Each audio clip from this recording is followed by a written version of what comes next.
True lover. True lover గురించి అందరికీ తెలిసిందే. యాక్చువల్గా తమిళ్లో లవర్ అనే పేరు మీద రిలీజ్ అవుతుంది. నిన్న ఈవినింగ్ అక్కడ తమిళ్లో ప్రీమియర్స్ చేశారు. దానికి వచ్చిన రెస్పాన్స్ నిజంగా అమేజింగ్. బట్ నేను ఫస్ట్ టైం ఈ సినిమా చూసినప్పుడు నాకు ఏదైతే ఎగ్జైట్మెంట్ వచ్చిందో అదే ఎగ్జైట్మెంట్ నిన్న ట్విట్టర్లో ట్వీట్స్ ద్వారా చూడటం జరిగింది. అదే ఎక్స్పీరియన్స్ ఈ ఫిబ్రవరి 10న ప్రతి ఒక్కళ్ళు, తెలుగు ఆడియన్స్ ప్రతి ఒక్కళ్ళకి వస్తుందని అనుకుంటున్నాను. ఎందుకంటే ఒక జెన్యూన్ సినిమా ఆర్గానిక్గా రాసేటప్పుడు డైరెక్టర్కి ఖచ్చితంగా తెలుస్తుంది అతను చాలా డీప్గా వెళ్ళి రాశాడు ఈ సినిమా, అలా తీసాడని. అంటే ఎక్కడా కూడా ఒక్క సీన్ కూడా సినిమాటిక్గా లేకుండా చాలా జాగ్రత్తగా ఆడియన్స్ దగ్గర, ఆర్టిస్టుల దగ్గర నుంచి పెర్ఫార్మెన్స్ తీసుకోవటం కానీ అది మీకు చూస్తే అర్థమవుతుంది. ఈరోజు ఈ సినిమాని నిజంగా ఎందుకు ఇంత ప్రమోట్ చేస్తున్నాం, ఎందుకు జనంలోకి తీసుకెళ్ళాలనుకుంటున్నాం. తను బేబీ తీసిన, నేను ఒక పెద్ద సినిమా చేస్తున్నా, ఈ సినిమాని ఎందుకు ఆడియన్స్, తెలుగు ఆడియన్స్కి తీసుకురావాలనుకున్నాం అనేది మీరు రిలీజ్ అయిన తర్వాత చూస్తారు. డెఫినెట్గా చాలా మంచి సినిమా, అందులో డౌటే లేదు. ఇది కేవలం ఏంటంటే ఒక అమ్మాయికి ఇందాక వంశీ మాట్లాడుతూ యాక్చువల్గా బాయ్ థింగ్ అన్నాడు.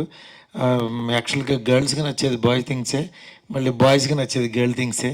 అందుకని ఇద్దరు ప్యాలర్గా చూస్తారు కలిసి. ఈ సినిమా ఫ్యామిలీ కూడా, ఎంటైర్ ఫ్యామిలీ కూడా కూర్చొని చూడొచ్చు. ఎక్కడ కూడా కొంచెం కూడా ఎక్కడ డిస్కంఫర్ట్ ఉండదు. అట్లాగే మన తెలుగు అమ్మాయి ఈ గౌరీప్రియ నిజంగా అద్దరగొట్టేసింది. ఒక ఫోన్ కట్టు ఏడుస్తూ మాట్లాడుతూ ఎన్ని రకాల పెర్ఫామ్ చేయాలో అంతా చేసింది. నిజంగా హ్యాట్స్ ఆఫ్. అట్లాగే మణికందన్ గురించి చాలా మన తెలుగు పర్సన్ లాగా ఓన్ చేసేసుకున్నాం. ఫస్ట్ డే నుంచి అతను ఎవరో తమిళ హీరో అని అట్లా లేకుండా చాలా ఏదో మా ఇంట్లో ఒక పర్సన్ లాగా, మన మధ్యన తిరిగే పర్సన్ లాగా అనిపించాడు. తెలుగులో కూడా ఈ ఇద్దరు పేరుతో మా మాస్ మూవీ మేకర్స్ మీద స్ట్రైట్ సినిమా తీయాలనుకుంటున్నాం.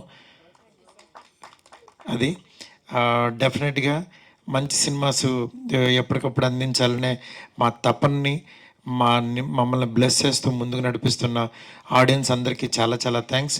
ఈ సినిమా రేపు ఈవినింగ్ ప్రీమియర్స్ పడతాయి ఇక్కడ. అట్లాగే 10th నుంచి యాక్చువల్లీ ఈ సినిమా థియేటర్లో ఉంటుంది.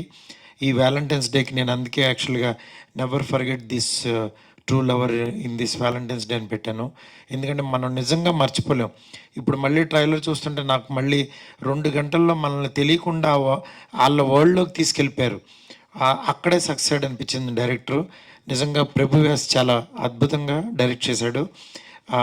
అతనికి ఈ ప్రొడ్యూసర్ యువరాజ్కి ఎంత మంచి పర్సన్స్ అంటే వాళ్ళందరూ కూడా వాళ్ళ నిజంగా కష్టపడిన దానికి ఫలితమే ఈరోజు ఈ ట్రూ లవర్కి వచ్చే పాజిటివ్ బజ్. డెఫినెట్గా ఈ సినిమాని చూడండి. ఈ టీంని అందరినీ ఎంకరేజ్ చేయండి. Thank you so much. Thank you.